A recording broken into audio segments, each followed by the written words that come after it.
salaamaaleykum maa ngi leen di nuyu di leen dalalaat si une nouvelle vidéo bu bees boo xamante ne ni c'est xam naa ça sera juste une petite vidéo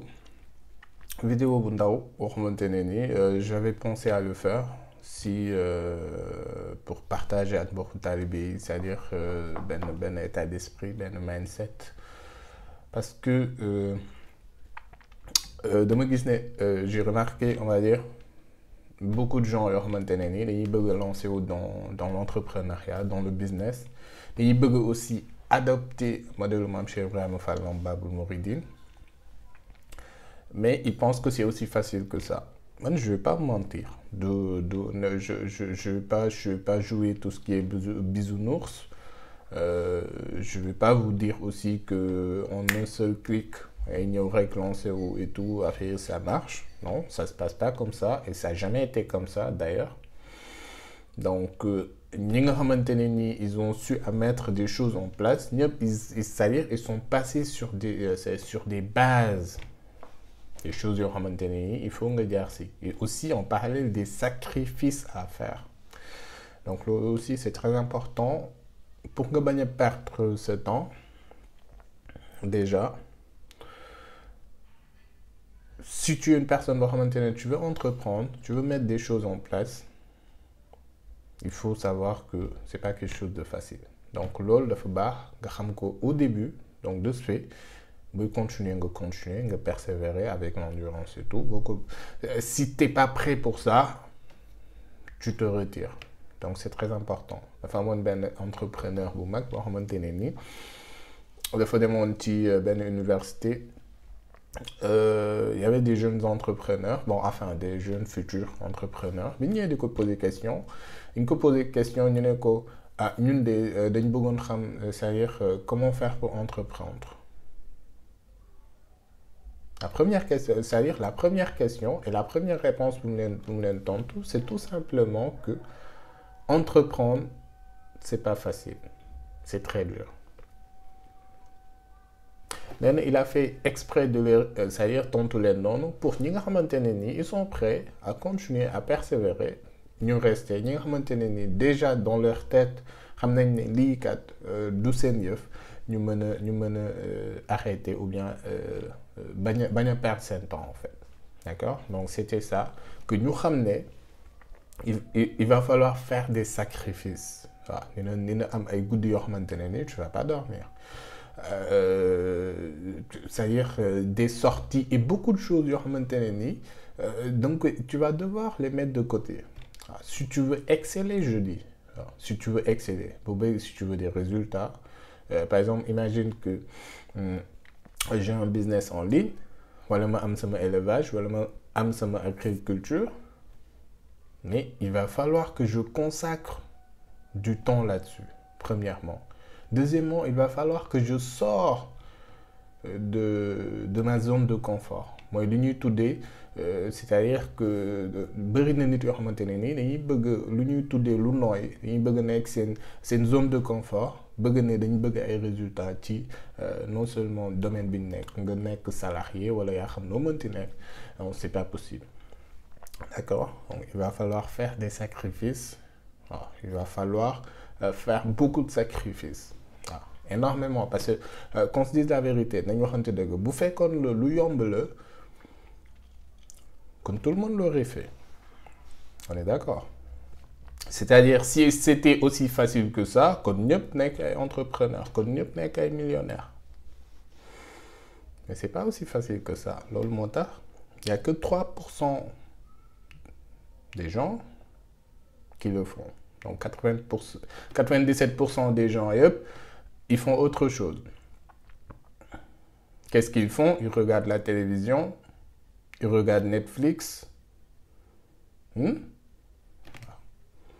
ils préfèrent toog seetaan film yore seen popcorn wala bu fekkente ne je sais pas quoi. Mais ñooñu ils vont jamais exceller dans leur domaine. Ou bien ça va prendre du temps. Mais quand tu vois des gens yoo xamante ne nii dañuy jël loolu yëpp ils le mettent de côté temps bi ñuy toog di seetaan télé wala di regarder des séries wala des films ils préfèrent se former. Et Cheikh Ibra loolu la indi lan moo tax mu doon jël ay nit di leen fayal ñu passer permis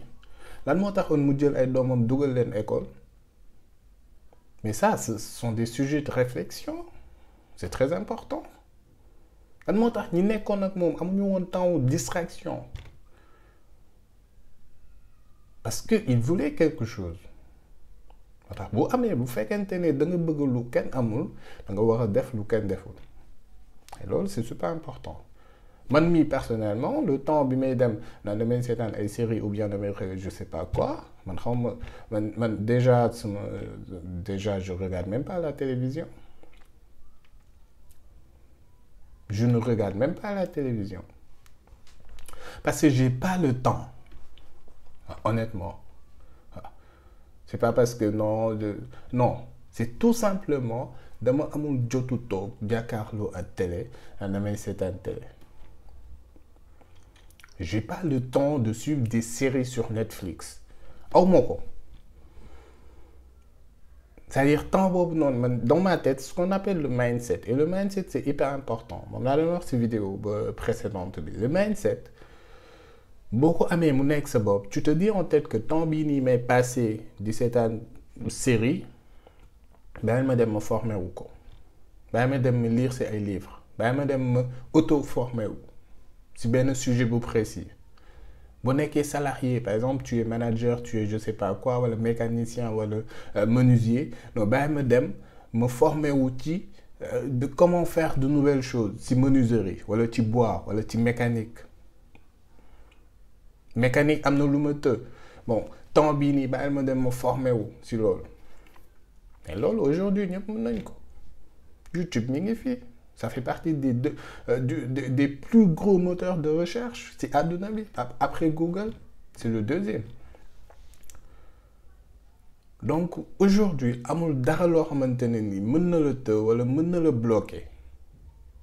C'est uniquement un état d'esprit ak aussi ay objectifs yoo xamante ne doomu aadama bi ni na ko am et tout faire pour l'obtenir wala bañ a def dara pour l'obtenir. C'est que ça. Et quand on prend le modèle de Mame Cheikh Ibrahima Fall en Babul Mouridine, il faisait tout pour obtenir,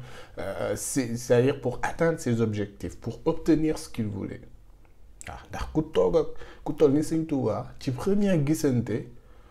wax ko ne li muy utkat bu ma ko fi amul sax ni na ma jaral ma jóge fi déjà moom il était prêt. D'ailleurs toppul woon nit pour d'ailleurs il était prêt à atteindre ses objectifs et def lépp pour atteindre ko. Donc mu wax ne bu fekkente ne li muy ut awuma ko ni na ma jaxal ma dem ci bàmmeelu kooku di ko liggéeyal ba lañ waxante woon am donc c'est-à-dire son état d'esprit il était prêt pour ça donc nit ki tamit déjà présent mu doon lu important loo xamante ne da nga ko war a xam quand tu veux entreprendre quand tu veux mettre des choses en place quand tu veux être millionnaire gagner de l'argent non seulement tu vas devoir faire des sacrifices ni nga bàyyi ay affaires yu bëri yoo doon def mais aussi ni nga changer sa état d'esprit donc loolu laa bëggoon partager ak mbokku taalibe ak les gens nga xam ne c'est hyper important waaw nekkul loo xamante ne ni si c'était aussi facile que ça tout le monde l'aurait fait waaw si c'était aussi facile que ça tout le monde l'aurait fait.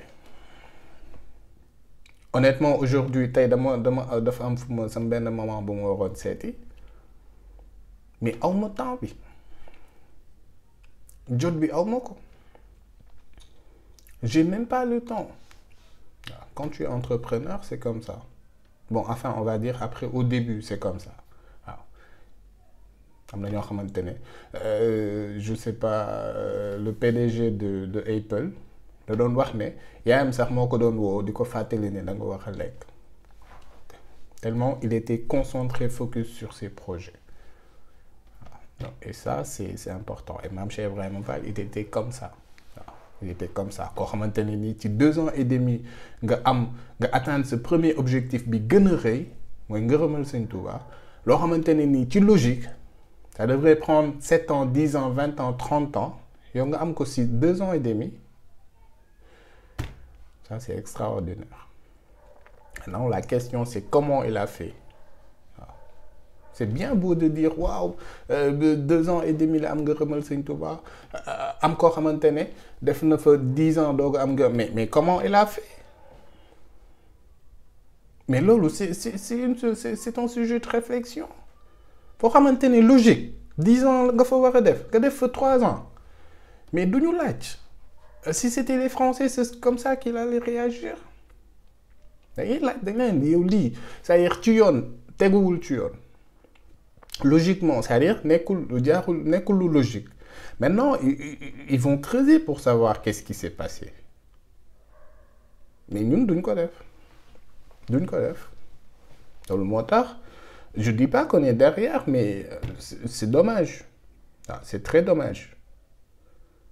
mais aussi ñu xam ne dañu war a c'est-à-dire prendre notre vie en main et loolu c'est très important bu ñu demee ba ci kanam métier yu bari day arrêté wu et loolu ñu ngi koy commencer gis xanaa moo Cheikh Ibra loolu la xamoon ba nga xamante ne nii il a mis en place 3 piliers d'enrichissement maanaam 3 piliers yoo xamante ne nii moo ko doon permettre mu mën a am xaalis mooy ni ma doon wax l'immobilier l'agriculture ak l'investissement te loolu moom lu crise am lu jamono dëgër je dis pas que doo yëg dëgër bi mais tu vas pas tomber dans le pu waaw yomb na rek nga xam ko ci boo nekkee salarié domaine boo mënti nekk ak poste boo mënti am c'est très fragile ñi koy firnde mooy jamono jii nii am na ñoo xamante ne on les a arrêtés de leur boulot am na ñoo xamante ne dañ leen toog seen kër ba affaire yi remettre jusqu'à nouvel ordre waaw am na ñoo xamante ne dañ leen ne bon maintenant on va essayer de voir comment ça va se passer parce que ñun daal lu ñu mënoon mënatuñ ko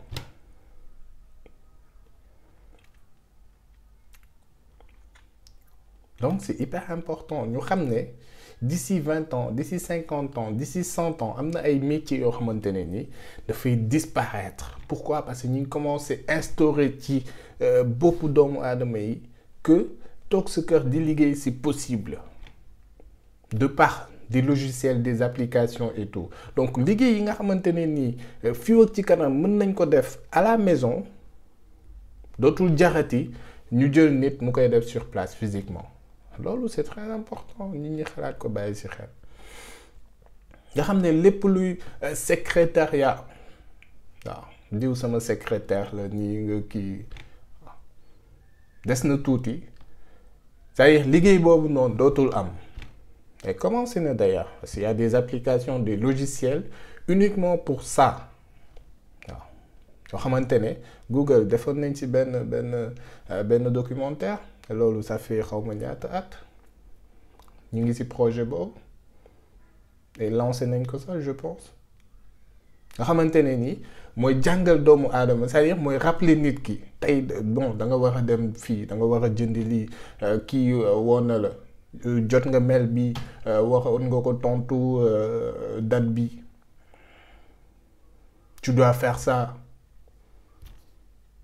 muy rappeler ndax secrétariat c'est que ça waaw c'est uniquement la gestion de tout ce qui est on va dire si tu veux administratif et tout donc d'ici quelques années am na ay job yoo xamante ne ay liggéey yoo xamante ne dafay disparaître donc Mame Cheikh Ibrahima Fall loolu bi mu koy comprendre non c'est extraordinaire waaw kooku nit ñi dañ ko war a jàng man j'ai terminé mes formations j'ai lu beaucoup de livres dans l'entrepreneuriat dans le management et même dans le marketing parce que je me forme continuellement tout le temps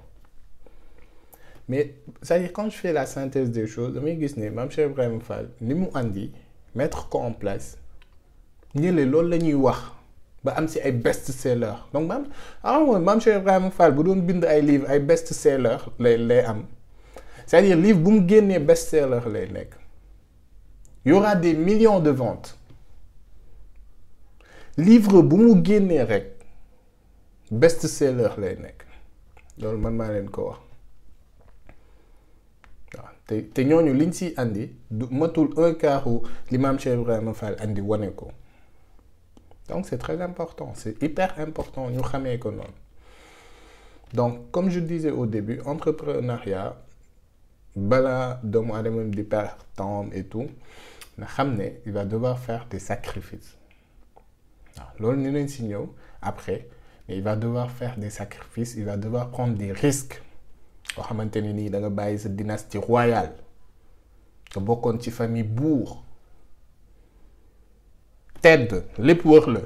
nga jël lépp mettre ko de côté